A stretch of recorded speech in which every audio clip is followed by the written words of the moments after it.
What's going on, everybody? I am the Bat Duck and you are the internet, and welcome back to a brand new video. We're past the midpoint of 2022, and a lot of movies have come out and a lot of movies have still not come out. And I just kind of want to do a quick top 5 because I'm not going to do top 10 till the end of the year, since all the movies haven't come out. So I think halfway through, top 5 instead of top 10 sounds pretty good.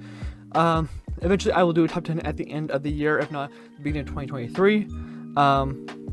And I want to start this top 5 just by saying that I have not seen every movie that has come out this year. I have seen over 20 plus movies that have come out already this year, but I have not seen all of them. Some of the movies I haven't gotten the chance to see that I've been wanting to go watch is Everything Everywhere All at Once. Even though I do own it, I have not seen it yet. Hopefully by the time this video comes out, I've actually seen it. I'm just not going to wait until this video out in the meantime. Top Gun Maverick is another one I have not seen, but I have heard a lot of good things. I have not seen it yet, though. There's also a ton of other movies I haven't seen, just overall. But yeah, I think I have a good grasp on what I've seen this over the last 7-ish months. So I think I have a pretty good grasp on like what movies are great, what movies I've liked, what movies that are different than the critics' choices. But yeah, let's kind of just jump right into the top 5, and you guys can judge me from then on there. Number 5, I think, comes without any surprise to many of us if you guys have been following me for a while. I'm a big horror fan. I mean, I got a Dead Meat shirt. I live and breathe horror most of my time, and I've been trying to come back a little bit this year because there's a lot of other movies that are not horror related coming out this year, but there's a ton of horror this year, so I can't really leave all of it out. But one that's really hit a soft spot for me is Scream 2022. I already have a review for it out, so it should be up in the cards. Go check it out. I think it was a lot harsher on it then, just because it came out and I had just watched the rest of the series right beforehand. But after rewatching it every once or twice already, I love it. It's great. It's a proper requel without retreading the original story. I think Halloween 2018 did that a little too much. A lot of the requels that have recently come out have redone the original story in a modern sense, which I don't think is any needed. And I think Scream does it perfectly, where it makes fun of it at the same time as honors it, and at the same time makes sure that it does a good job of making a good movie. I know a lot of people don't like it. I don't really understand why. I think it's great. I come around to the killers. Jack Quaid is amazing actor. I've been watching The Boys. He's amazing. But yeah, Scream 2022. Wow, the name is dumb. I think does great, and I'm really excited for Scream 6 coming out in March. I think it's done a lot right, and I think it's really held the ground. I think by the time that this year, the end of the year comes around, it might drop 1 or 2 spots, or it might just jump up, even because I just like this movie so much. I like to rewatch it. It's a good rewatch, especially after knowing the killers. It's amazing. If you haven't gotten a chance, take a look at it. Watch the first one, because if you haven't watched the first one, you're not doing yourself any favors. This movie's great. Just do yourself a favor and watch it. I think it does a lot well where a lot of other requels fail to do it, and I believe that's the reason why it hits my top 5. I don't know if it will stay in my top 5. I don't know if it will drop down, but right now it's staying there. I have not moved it. With Top Gun, with Everything Everywhere All at Once, it probably will drop. I don't know. But I think Scream 2022 is a brilliant film that's come out this year, and it was a brilliant way to start off this year, because I think it was the first movie I saw with 2022. Yeah, and I think I followed that up right with Texas Chainsaw Massacre, which is not a good mixture, but it's better. I think coming in at number 4 for me is The Unbearable Weight of Massive Talent. Nick Cage plays Nick Cage, and that's all you really have to know about this film. I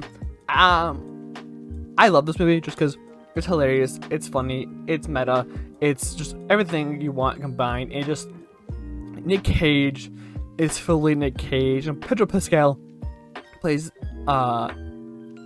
opposite of him brilliantly. Everyone is well acted. It's hilarious. It does everything I think that Nick Cage does well enough. I think it outcages Nick Cage, and I think that's what's brilliant about it. Nick Cage is just a great actor in the first place, in my opinion, and him playing himself is probably his biggest accomplishment yet. and he just does a great job at it. He's amazing in this role.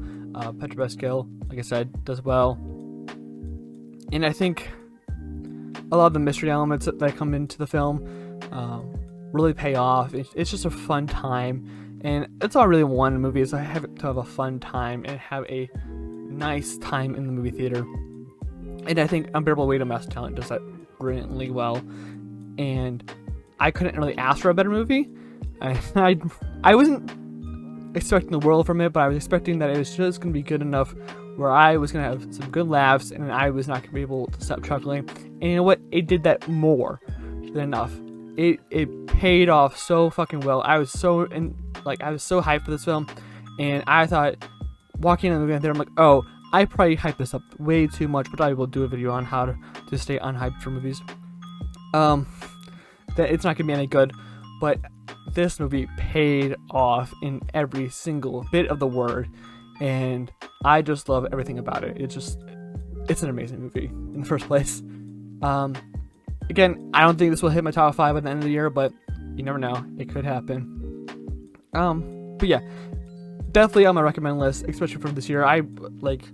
There's a few films I definitely recommend watching this year that are not even in my top 5, but Unbearable Weight of Massive Talent is a gateway entry film of recommendations. Not like you need any prerequisite, or it might not be everyone's taste. This is everyone's taste. Unbearable Weight of Massive Talent is a movie lover's wet dream, and it's also a casual person's fun time. You might not get everything in it, but you'll get most of it, and I think everyone will love this film for what it is, and I think that's all that really needs to be. It just needs to hit every mark, and it needs to be for everyone, and that's what it needed to do, and it did it well. Coming in at number 3, for me, it has come out Blu-ray, so I don't have it, is The Black Phone. I just watched this film not that long ago, and again, I'm a big horror geek, and Scott Derrickson did Sinister, he also did Doctor Strange, and holy fuck, this had my inside just curdling just from I'm anticipating something to happen, and it does it so well where it builds it up and it makes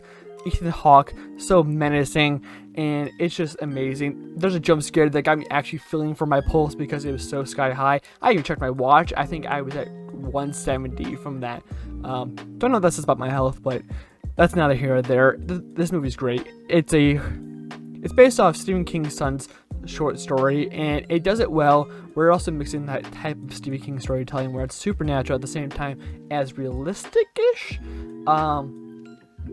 But my god, it's a great film. It has everything, every little thing that leads up where it just kind of seems like, oh, that went nowhere. That's kind of we don't really need to see that. Pays off in the end, and I love every single bit of what this film has, and it terrifies me. I'm not a big person who gets scared of horror films, but when it comes to kidnapping or house invasion, that's where they really get me. That's why The Stranger is I still consider the scariest film of all time. And The Black Phone hits every bit of that, and it is terrifying, especially with the 1970s aesthetic coming in. It really helps it, especially with the time period with all the serial killers at that time.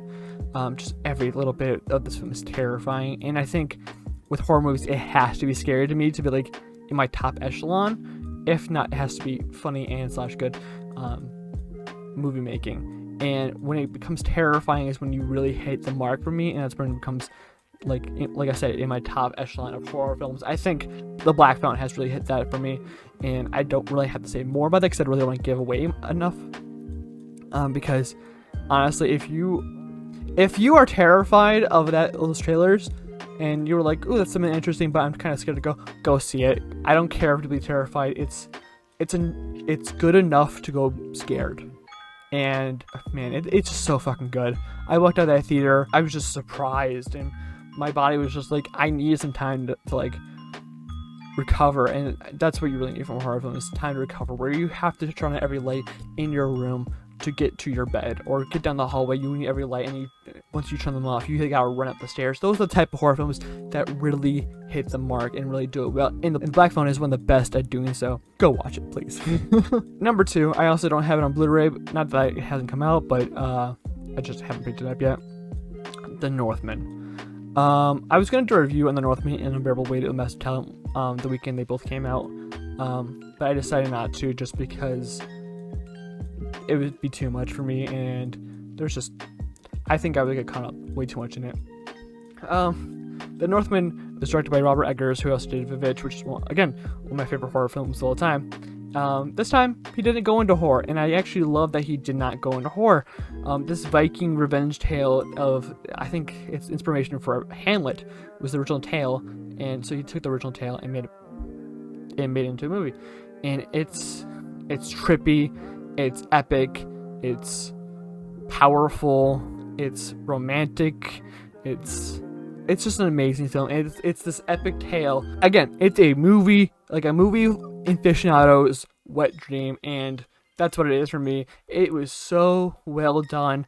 Everyone in this role, Ethan Hawke coming back in this list. I don't know what the fuck's about Ethan Hawke this year, but he isn't in it much, but he does a super bullet job, and everyone else in this movie does a super good job. Anya Taylor-Joy, Nicole Kidman, just this whole cast of people who just made this film so much better than it would have been if anyone else was under the helm or any other actors were in the movie. And I don't think anyone else could have done this movie any justice or as well as it was. It's not everyone's cup of tea. I will say that it's a drag for some people. It's over 2 hours long, but that 2 hours feels like 3 hours in this epic tale. And not that that's a bad thing, it's a great thing about this movie. It's a great film, and I don't think everyone's gonna love it, and that's okay. I just think that if you haven't seen it, and you love movies, and you love everything that Robert Eggers has done with Vivitch in The Lighthouse, you're gonna like this. It's not horror related, but it's better as an epic. It does have a lot of horror elements, a lot of grotesque details. It's very pro-nudist, but it's a great film, and I think everyone eventually needs to see it. It's not like number one on your stop of like, what movies do I need to see that came out this year? It's probably like, give it some time. Maybe start with some Eggers' other stuff. Maybe start with some Ari Aster with Midsommar and Hereditary. Just know that it's not gonna be everyone's cup of tea, so if you don't like it, it's okay. But right now, it ranks for my number 2, and I fucking love it. But number 1, I don't think anyone's surprised. I did a whole review on this movie, but it is The Batman. I actually have not rewatched The Batman yet, mainly because I can't find 3 hours of my time, which is, I mean, I get it. A lot of people really did not like the 3-hour runtime. I did when it first came out. I had not able to even sat down and watch the movie because I don't have 3 hours of my own time to mess with and rewatch the movie. Eventually, I will get back to rewatching it, but I think everything of this film is amazing and great. Cinematography, acting, directing, score, it's all amazing, and I had a whole review talking about it, and I don't think enough people have watched it, so if you want to watch me hear more of my thoughts about the Batman, it's in the corner. Just saying. Just sit down 3 hours and watch a epic noir film come to life in the modern day, and I think that's what Batman's been missing for all these years, is his noir side, and the noir side of this really made this movie feel like what it was, and I love it so much for it. Robert Pattinson is probably the best Batman to date. Zoe Kravitz does a great Catwoman. I would say best Catwoman to date. The Riddler's take, while not the bowler cat that a lot of people love, is amazing and well done, and speaks a lot to the current climate of the internet and fanboys, and it's just great. I think every piece of this film is masterfully done, and I can't wait for the sequel. I know they just announced it. We don't know anything else at this current time, so if you're watching this a couple years in the future, don't get us to this part because I already have a top 10 out, hopefully. But it's so fucking well done, and I love it so much. And if you have not watched The Batman, there's no prerequisite to this film. Just find 3 hours of your time, sit down, and enjoy a master at work.